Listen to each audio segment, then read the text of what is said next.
mujeres hubiesen sido infinitamente mayor. Bien, quiero su opinión sobre este asunto.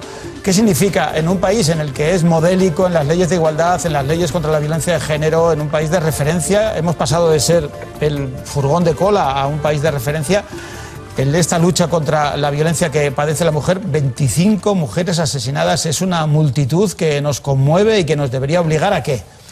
Está claro que ninguna lacra social se elimina por decreto, ¿no? Lo estamos viendo. Había una ley pionera en España, yo creo que vanguardista, ¿no? Ley de protección contra la violencia de género, y sin embargo esto sigue ocurriendo porque en España yo creo que también ha habido una liberación de la mujer en los últimos años, ¿no? Por ejemplo, lo vemos con Cuéntame, con la serie Cuéntame, ¿no? Con los Alcántara, cómo la mujer hasta hace pocos años relativamente tenía que pedir permiso al marido para trabajar, para votar, etcétera. Eso, por ejemplo, vuelvo a hablar de Latinoamérica, eso no ha ocurrido en Latinoamérica ocurrió antes, ¿no? O sea, el derecho del voto de la mujer, por ejemplo, sin ningún tipo de permiso, se dio muchísimo antes, ¿no? Entonces creo que el ingreso a la democracia, que ha sido una transición, pues en realidad bastante modélica para muchas cosas, ¿no? No ha habido sangre, etcétera.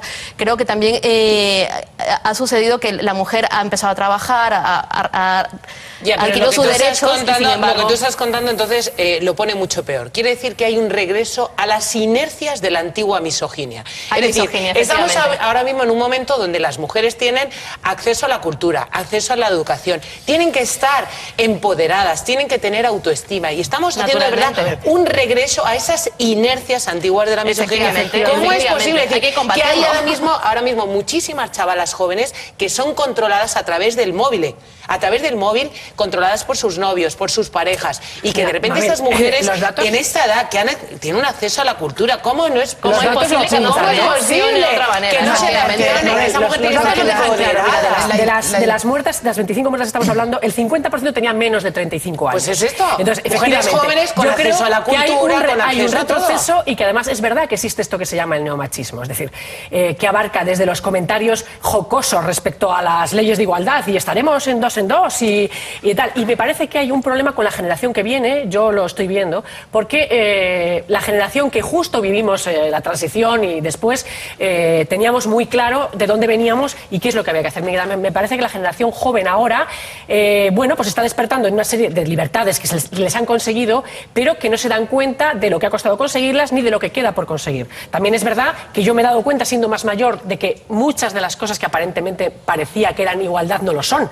Pero es verdad que, como tú dices, en las jóvenes está viviendo un retroceso y que yo creo que hay que trabajar en eso. En Francia, por ejemplo, acaban de crear un movimiento de los Telefeminisme, que son profesionales de 35, 40, 40 y tantos años, que dicen, bueno, reinventemos esto, porque no es cierto que no haga falta ya. Pero mira, por ejemplo, yo este año en la manifestación del 8 de marzo me he encontrado cada vez hay más hombres. Yo de esa manifestación he estado desde hace 10 años.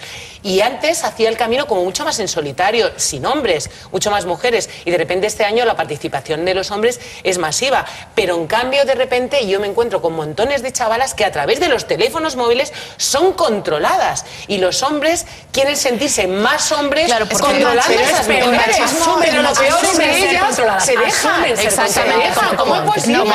¿Cómo estamos educando? Como dice Elisa, efectivamente la gente que no vivió esa transición, disculpa, era solamente para añadir un poco a lo que ha dicho Elisa y lo que está diciendo Mabel, efectivamente, ¿no? ¿Qué está pasando? La gente que vivió la transición, que vivió parte de la dictadura, reaccionó de otra manera, ¿no? Pero la gente joven se está dejando también otra vez dominar. Pero además, yo no estoy de acuerdo con esa visión de Yolanda. Yo creo que el machismo, mucho más allá de la transición, que estamos hablando de 30 años, 40 años del franquismo, el machismo es la ideología más ancestral, más universal, se da en todos los climas, en todos los países, en todas las clases sociales, en todas las clases sociales, y se da también, por eso decías tú, ¿por qué se dejan controlar esas chicas jóvenes los móviles? Porque el machismo también se da en las mujeres, tenemos que aceptarlo, que esto es así.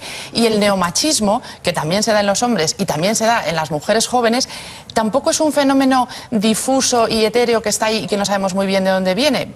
Procede, por ejemplo, de jueces que después de que se ha estado años animando a las mujeres a denunciar, diciendo tenéis que romper ese silencio, tenéis que salir de vuestra casa, ir a los tribunales, pedir justicia, libraros de ese maltratador, cuando las mujeres empiezan a hacerlo, les falta tiempo a los jueces conservadores para decir que las denuncias son falsas. Bueno, entonces eso está con eso, por ejemplo, es un fenómeno con lo que venimos ya para terminar con la religión. La religión es, o sea, en la religión hay la máxima misoginia. ¿Cómo es posible que no haya ministras de Dios y solo ministros de Dios? Es decir, la Iglesia y nuestra Iglesia católica es la más misógina del mundo. ¿Por qué no hay mujeres en la Iglesia? ¿Por qué las mujeres no pueden ser sacerdotes? No tiene que ver solo con nuestra tradición religiosa, pero habrá que ir rompiendo eso también. Quería decir igual no me he expresado completamente, ¿no? Yo no he achacado el machismo ni la misoginia, si es que a veces hay poco tiempo y no te queda, y no terminas de decir todo, no completas la idea, ¿no? El pensamiento. Yo no, por supuesto que no he achacado el machismo ni la misoginia a la dictadura, ¿no? Ni a unas leyes imperantes. Efectivamente, el machismo viene de la época de las cavernas, ¿no? Claro. Lo que pasa es que hay un marco legal que intenta proteger y hacer frente a este tipo de reacciones. Por supuesto, no tiene que ver con... no es culpa de la dictadura. Por ayudar el argumento de Yolanda Bacaro, sí es verdad que uno podría decir, bueno, ¿cómo no se va a ser machista si ha estado educado en valores machistas durante 40 años de dictadura? Que te educaba tu madre. Exactamente. Lo trágico es que en una situación de libertad y de democracia... Sí que hay corrientes, es verdad que hay momentos históricos, pero en los 40 años de dictadura, en el fondo, vienen a entroncar con los 2000 años de cristianismo, que es, hablábamos antes, la jerarquía, la mentalidad jerárquica de la Iglesia. La primera jerarquía que establece es entre hombres y mujeres. Perdona, la Iglesia decía pirámide. Los que mandan son los hombres y las mujeres no. Los ministros de Dios. Es decir, las mujeres no dan cuenta a los ministros de Dios, sino a los hombres. En otras religiones, por ejemplo, en la ley coránica, la Sharia, el testimonio de una mujer vale la mitad que el de un hombre, pero literalmente ante los tribunales islámicos. No es que se le dé menos credibilidad al abstracto, es que literalmente vale la mitad. Hay problemas como, por ejemplo, la violencia sexista, el hecho de que ni siquiera las ejecutivas ganen lo mismo, que se dan lo mismo en los países de tradición católica, que se dan en el norte de Europa o en otros países muy avanzados. Yo creo que es una cuestión de pérdida de poder. El hombre ha detentado el poder durante muchísimo tiempo y ha habido generaciones que lo han estado perdiendo y que no asumen, vamos a ver, no asumen el papel ni encuentran su nuevo papel. Entonces, yo no sé si habéis tenido la oportunidad de leer parte de los atestados de los casos de las 25 muertas de este año, ¿no? Sí, yo los he leído. Ponen los pelos, porque claro, yo los he leído. Sí, todas empiezan en un momento dado, te has acostumbrado a los palos, tengo que darte más, puta, zorra. Es decir, son estos discursos que son discursos cavernarios, efectivamente, pero que cada vez se producen en gente joven, en hombres jóvenes, que encuentran que ese papel que antes les era dado por la sociedad, es decir, tú reinarás en tu casa y serás el gallito, aunque te pisotee el jefe, aunque en la calle seas el último pardillo, tú en tu casa serás el jefe, pero mira, y tendrás el poder. Bueno, pues no encuentran un espacio ahora que las mujeres ya no admiten. Pero déjame decirte una cosa, la mayoría de esos, el problema de eso que no se habla y se habla muy poco es los daños colaterales. Esos señores vienen de familias, muchos de ellos también de maltratadores. El problema es que los niños que viven en esa situación la ven como normal, es decir, mi padre pega a mi madre porque se ha portado mal, igual que a mí. Por tanto, cuando son mayores y no hay un psicólogo ni hay un tratamiento, esos chavales, al 50% que está en la estadística, reproducen el patrón del padre y son maltratadores. Por tanto, el problema que tenemos que no se habla son esos niños. Sí, pero también es verdad lo que decía Elisa. A mí me parece un poco triste que por parte, quiero decir, porque el papel de las mujeres, como que todas hemos reflexionado mucho sobre nosotras mismas. Y yo creo que en los hombres tendría que darse un proceso parecido, puesto que al modificar la situación de la mujer, la suya se modifica instantáneamente. Y es muy triste que los hombres se sientan descolocados, sientan que tienen que reaccionar ante esa pérdida de... Eso que interpretan como una pérdida, pero que también están ganando muchas cosas. Pero porque están haciendo, por ejemplo, de las mujeres, como sus hijos que no tenían queremos ir de la mano de los hombres, queremos amarlos y que nos amen. Pero mucho más bonito hacer el amor con un igual que con un inferior, ¿o no? Hay que tener cuidado también, en todas formas, con un discurso que en algunos sectores políticos se produce, que es el de, bueno, pero es que esto ya no hace falta, porque ya lo hemos conseguido, ya somos presidentas de comunidad, ya somos ministras, ya todo esto es cosa de estas locas de Violeta.